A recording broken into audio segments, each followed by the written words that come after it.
एक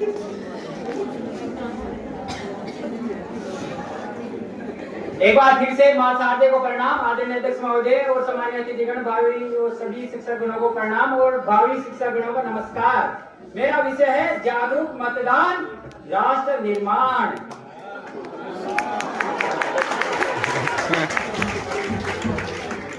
भगवत गीता में कहा गया है कि हर विषय के दो पक्ष होते हैं, पॉजिटिव और नेगेटिव। तो मैं पॉजिटिव और नेगेटिव दोनों ही पक्षों पर अपने विचार व्यक्त करना चाहूंगा, क्योंकि अधूरा ज्ञान दो धारी तलवार की बात होती है, तो देने वाले और लेने वाले दोनों के लिए घातक होता है।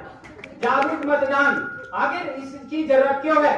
आज मित्रों हमारे देश में लोकतंत्र का युग है, जिसमें सभी चुनाव में भागीदारी देते हैं। अगर हमारी आम जनता को हम जागरूक नहीं करेंगे तो वह भ्रष्टाचारी अपराधी नेताओं को चुनेंगे, और अगर ऐसे नेता हमारे संसद में पहुंच गए तो आपके लिए ऐसे कानून बनाएंगे जो न केवल आपके परिवार के लिए, समाज के लिए और राष्ट्र के लिए घातक होंगे।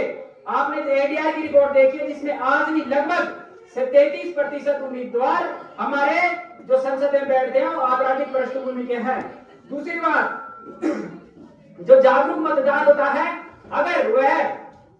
अगर जैसे हमारे लोकल स्थानीय निकाय के चुनाव होते हैं जहां पे उनकी स्वयं की भागीदारी होती है, अगर वो एक सही सरपंच का चुनाव करते हैं तो लोकल लेवल पर शिक्षा, स्वास्थ्य, चाहे सड़क हो, चाहे स्कूल हो, चाहे अस्पताल, उनके निर्माण में महत्वपूर्ण भूमिका या महत्वपूर्ण योगदान होता है। इसी तरह से अगर जागरूक मतदान होगा तो हमारे चुनाव में भागीदारी बढ़ेगी, जो कि अभी लगभग 60 से 65% है। अगर हम युवाओं को जागरूक करते हैं तो उनकी हमारी जो भी मतदान होता है उसमें ज्यादा भागीदारी होगी। अगर जागरूक मतदान होगा तो वही उस अर्थव्यवस्था के आर्थिक पक्ष को भी समझेगा, क्योंकि जो राजनीति होती है उसके मूल में अर्थ ही होता है। बिना धन के कोई भी राष्ट्र आगे नहीं बढ़ सकता।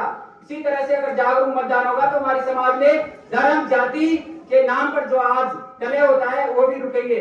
इसी तरह से अगर जागरूक मतदान होगा तो जागरूक मतदान हमारे पर्यावरण की दृष्टि से भी, जब भी चुनाव देने जाएंगे तो वे पर्यावरणीय रूप से भी थोड़े जागरूक होकर जाएंगे। कैसे?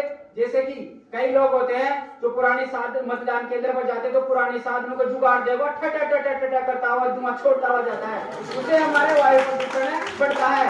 अगर जागरूक मतदान होगा तो वह पैदल भी जा सकता है, क्योंकि उसको पता होगा कि भाई साहब हेल्थ इज वेल्थ, क्योंकि वह पैदल भी जाकर अपना मतदान में जाकर अपना वोट देकर आएगा। लेकिन मित्रों यहाँ पे कुछ चैलेंजेस भी है। जागरूक मतदान में जो सबसे बड़ा जो चैलेंज है वह है अवेयरनेस की कमी।